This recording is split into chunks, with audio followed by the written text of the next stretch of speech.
It was a normal afternoon in Perth. A shower was running, the house was quiet, and a teenage son was calling out for his mom, but she didn't answer. What he found behind the bathroom door didn't make sense. Something was wrong, and as more details came to light, the picture got stranger and more disturbing. This is the story of Colleen Rebelo, a loving mother, a woman starting a new chapter in life, until everything suddenly stopped.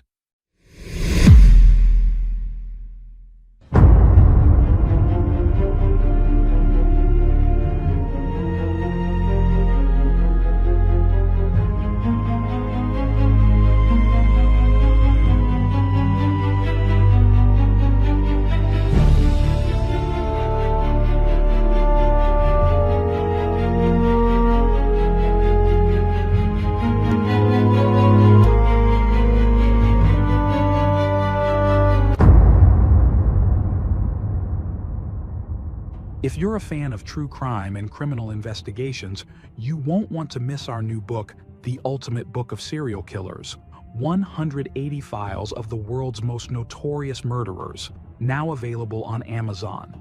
You can also purchase the PDF version directly from our website for instant download.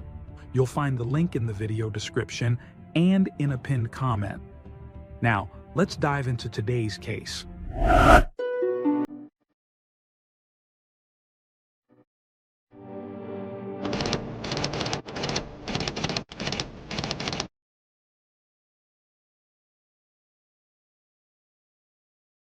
Andre Rebelo's life in Perth looked picture perfect from the outside.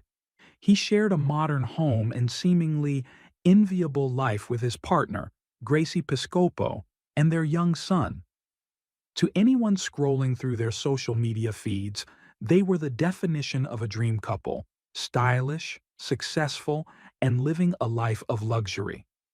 But behind the curated images and filtered posts was a much more complex story. Andre met Gracie in 2015. He was just 19 years old at the time, born in 1996, and quickly fell under the spell of her charm and ambition. Gracie was determined to make something of herself. She had once worked as a gym receptionist, but her fortunes changed dramatically once she began sharing personal photos online. Her confidence, aesthetics, and dedication helped her build a massive following, transforming her from an everyday worker into a powerful influencer, pulling in around $170,000 a year. The lifestyle that followed was dazzling. Gracie's success allowed her to afford high-end fashion, lavish vacations, and the finest hotel stays. Andre, once an outsider to this world, was pulled into it headfirst. The two of them traveled together, documented every moment, and invited their followers into a life filled with shopping halls, luxury vehicles, and picturesque scenes from around the world.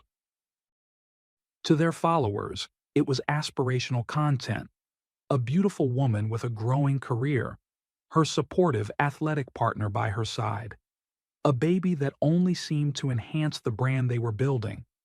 They drove the newest Range Rover, lived in a spacious designer home, and were rarely seen without smiles on their faces. But while Gracie's star continued to rise, Andre's role remained largely behind the scenes. As her fame grew, managing the logistics of brand deals, campaigns, and financial decisions became overwhelming. So Andre made a significant choice. He dropped out of university and dedicated himself full-time to supporting Gracie's influencer career. He became her assistant, handling contract negotiations, filtering brand deals, and managing her financial portfolio. Despite the immense responsibility, Andre earned only $20,000 a year in this role. Though he was present in her photos and videos, Gracie was always the centerpiece of their online presence. After their son was born, the family's image grew even more polished. Their baby was often featured in content, allowing Gracie to tap into the lucrative world of parenting endorsements. Baby products, lifestyle branding, and sponsored posts became a regular part of their routine. Both Andre and Gracie spent hours daily curating, creating, and maintaining their digital brand. Still, Andre longed for something of his own. He began exploring cryptocurrency, a world far removed from curated posts and Instagram filters. He saw it as a new frontier, a space where he could build something for himself and perhaps earn the kind of success Gracie had found. He was hopeful and confident, often telling Gracie that their investments would eventually grow, even if the payoff wasn't immediate. Not everyone shared his optimism. Andre's mother, Colleen, had concerns. She worried about the path he was taking and the increasing distance between who he had once been and who he was becoming in the shadow of social media fame. Colleen Rebello had always envisioned a different path for her son, Andre. As a mother of four, three sons and a daughter, she valued stability and education and hoped her children would build solid, long-lasting careers. When Andre dropped out of university to manage his partner Gracie's growing influencer business, Colleen was deeply concerned. To her, social media was an unpredictable world, one where fame could be fleeting and success often depended on youth and looks. She feared that time, competition, and changing online trends would eventually push them out of the spotlight. Colleen often confided in a close friend about these worries. She couldn't help but feel that Andre was trading in long-term security for short-term gain, chasing a lifestyle that to her seemed built on unstable ground. Still, as a devoted mother, she didn't stop supporting her children's choices. After her marriage ended in 2010, she had raised her family on her own while working as a teacher. It hadn't been easy, but she had managed to give her children love, structure, and values. Once her kids were grown, Colleen decided to chase a dream of her own. She went back to school and, in 2020, proudly completed a degree that would allow her to begin a new career in healthcare. At 58, she was full of hope and excitement for what lay ahead. But on the morning of May 25, 2020, that hopeful future came to a sudden and heartbreaking end. The day began like any other. Colleen spoke with some of her children. Fabian, her youngest son, was still living at home, and her daughter Monique had temporarily moved in while completing her paramedic training. Colleen's house was closer to the training facility, making the commute easier. That morning, Monique and Fabian prepared for their workday. Fabian worked part-time at a nearby supermarket and relied on Colleen to drive him in at 10 a.m. and pick him up again at 2 p.m.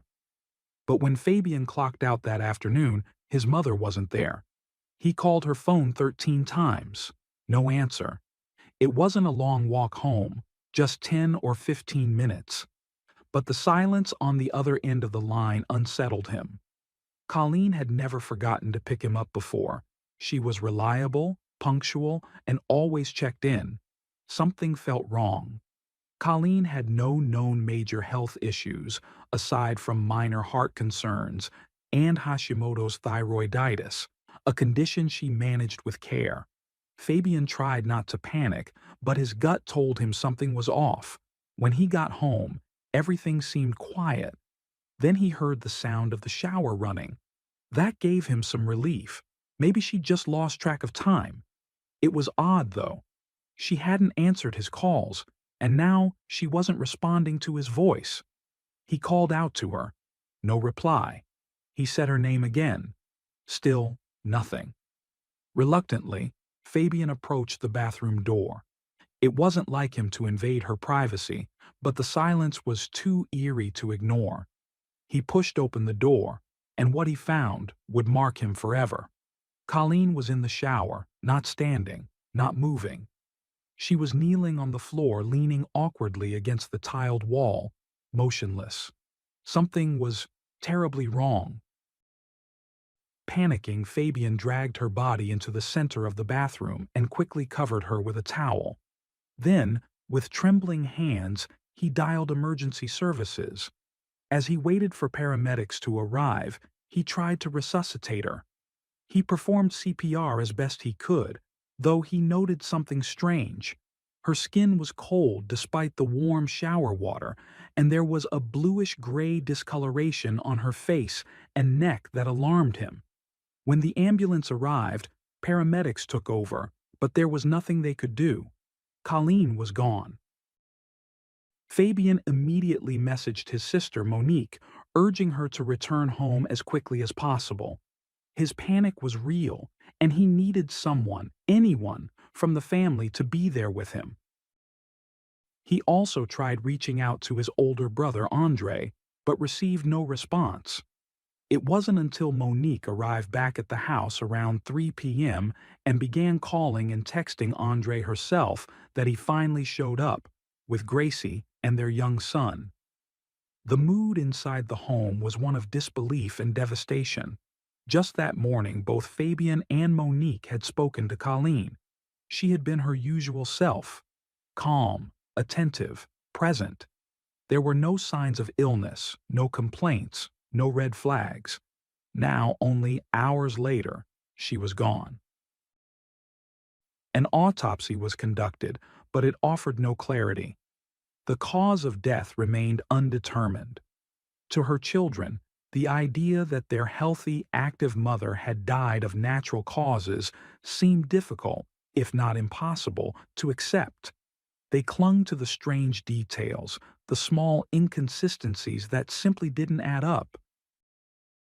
Colleen had always removed her gold wristwatch before showering, yet Fabian had found her still wearing it. The same went for her jewelry. She never bathed with it on. Even the anti-slip mat she normally placed carefully inside the tub had been left draped over the side. These weren't just random habits. They were part of her daily routine, the kind of details someone close to her would know intimately. And on that day, every one of those habits had been broken. Police found no signs of forced entry. The windows and doors were locked, and nothing appeared to be missing. With no clear cause of death and no evidence of a break-in or foul play, authorities concluded that Colleen had died from natural causes. Her family was heartbroken, but left with no real answers. That is, until a few weeks later, when everything changed. Out of nowhere, the police were contacted by an insurance company. They weren't investigating the death itself, but suspected fraud. According to their internal inquiry, someone had submitted paperwork that appeared to be forged. The person they suspected? Andre Rebello. What followed was a staggering revelation. Just 1 week before Colleen's sudden death, Andre had taken out not one, but 3 separate life insurance policies in her name. Together, they totaled over $1 million, all of which was set to go directly to him. Not a single one of his siblings was listed as a beneficiary, and within days of Colleen's passing, Andre wasted no time. He contacted each insurance company and attempted to file the claims. 2 of the companies immediately raised red flags, rejecting the payout request due to the suspicious timing between the policy activation and Colleen's death. Only one company was still considering the claim, but they required more documentation. That's when the inconsistencies began piling up. One of the documents Andre submitted listed the wrong date of birth for Colleen. Incredibly, it used his own birthday instead. Other paperwork was delivered quickly, but didn't seem right. Medical documents appeared to be doctored. One claimed Colleen had died of a ruptured aneurysm causing a subarachnoid hemorrhage, but the information didn't match the official autopsy findings. Even more alarming was a will, allegedly written and signed by Colleen, that named Andre as the sole heir to her estate. No mention of her other children, no trace of fairness. It seemed unthinkable to the rest of the family. As investigators dug deeper, more fabrications surfaced. Andre had submitted falsified psychiatric evaluations, to support the legitimacy of the new will. Incredibly, he had even used artificial intelligence to generate a voice recording, one that wouldn't sound like his own, in an attempt to validate the changes. The layers of deception ran deep. Faced with mounting evidence, Andre offered an explanation. He claimed his mother had been fully aware of everything. According to him, the life insurance policies and will were part of a long-term financial plan. He said Colleen had asked him to take care of the paperwork and manage the funds, with the understanding that he would later divide the inheritance evenly among his siblings. But police didn't buy it. Everything, the backdated insurance policies, the forged documents, the timing of her death, cast a shadow over Andre's story. To the rest of the family, it was a betrayal beyond comprehension. They hadn't just lost their mother, they had lost trust in their own brother. The most painful part was trying to make sense of it. Why would Colleen name only Andre in her will? Why leave nothing to Monique, Fabian, or Julian, the eldest son who everyone assumed would eventually oversee family matters? Colleen had always been fair. She never played favorites. Her love had been equally shared, and her children knew that, which made the entire situation feel even more unreal. Her oldest son Julian moved into her house to begin sorting through her affairs. It was a difficult task, made heavier by grief, but he was determined to bring order to the chaos. However, when he began looking for his mother's documents, things like her driver's license and essential personal records, he discovered they were missing. Andre, his younger brother, admitted to taking them. He claimed he had done so to manage the inheritance process. But then another odd discovery came to light. Andre had redirected all of Colleen's mail to his own address. The family was confused. Fabian and Monique were still living in the house, so there had been no need to forward the mail elsewhere. The decision felt deliberate, calculated. As questions surrounding Colleen's death grew, so did suspicions about Andre's intentions. Could he really have orchestrated his own mother's death for money?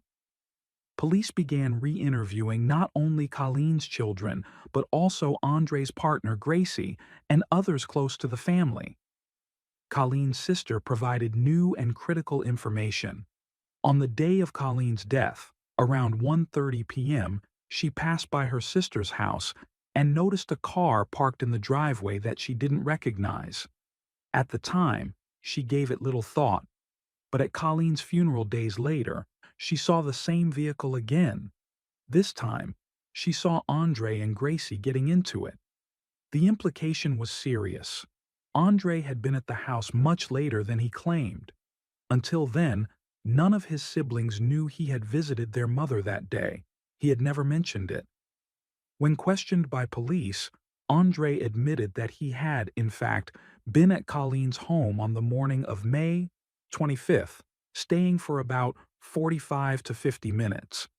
He claimed she was not in good spirits, that she was anxious about aging, and that she had brought up the idea that life might not be worth living anymore. He used this narrative to justify the insurance policies he had taken out in her name, saying she had asked him to help secure their family's financial future. But Gracie had her own version of that day. She recalled that she and her cousin had plans for lunch and were getting ready to go out. As they waited, Gracie realized Andre was missing. He hadn't told her he was leaving, and she didn't know where he had gone. She tried calling him repeatedly, 12 times according to her phone records, but he didn't answer. She messaged him out of frustration and concern. Andre didn't return home until 2 p.m., behaving as if nothing had happened. Gracie was confused but chose not to push for an explanation. Before they eventually left for lunch, she remembered one more chilling detail. Andre had messaged his mother, asking if she could watch their son later that evening. Investigators found this strange, especially given what would unfold just hours later. Police, now deeply suspicious, obtained court approval to conduct covert surveillance inside Andre and Gracie's home.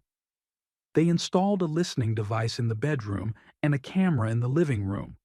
Over the course of 3 months, they monitored conversations, hoping to uncover anything that might point to the truth.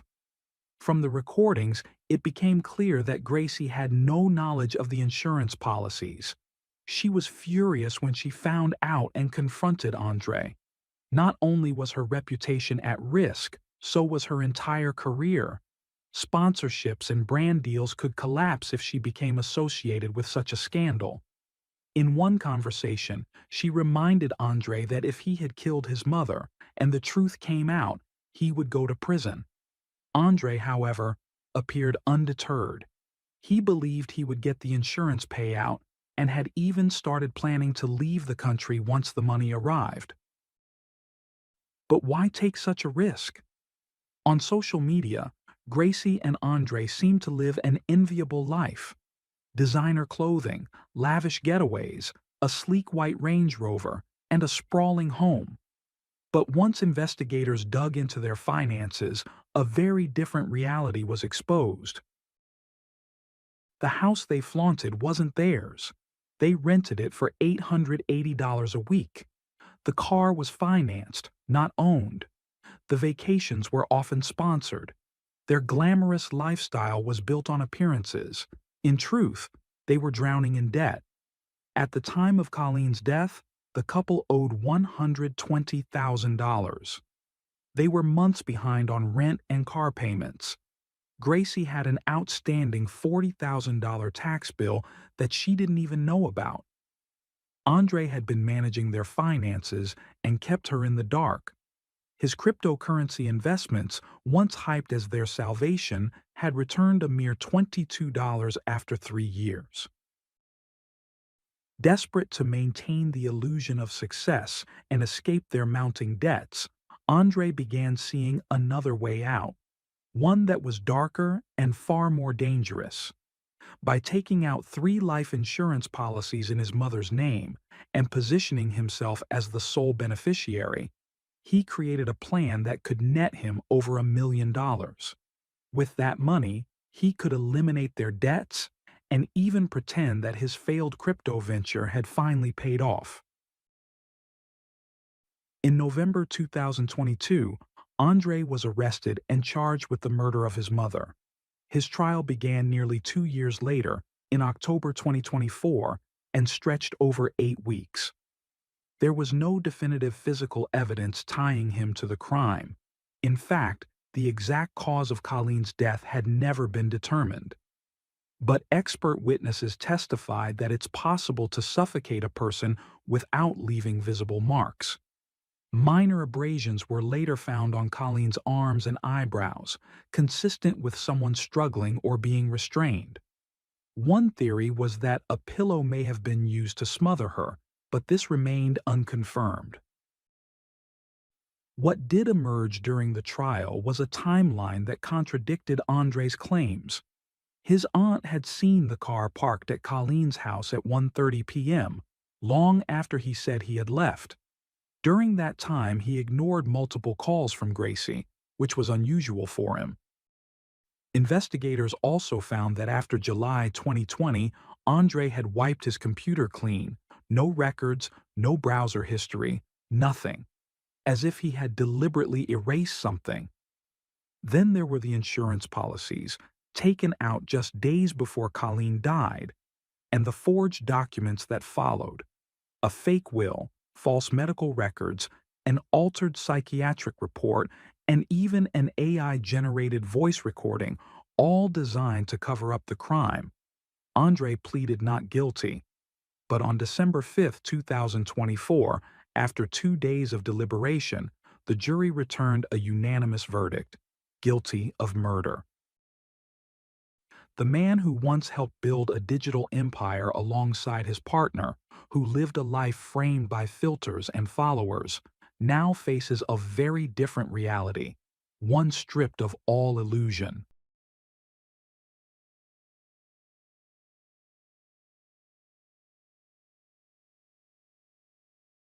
Thanks for tuning in to Unreal True Crime. If you're intrigued by mysteries from around the world, check out our new channel, Latin Crimes, where we dive into the gripping true crime stories of Latin America. Don't miss out. Subscribe now for more thrilling investigations.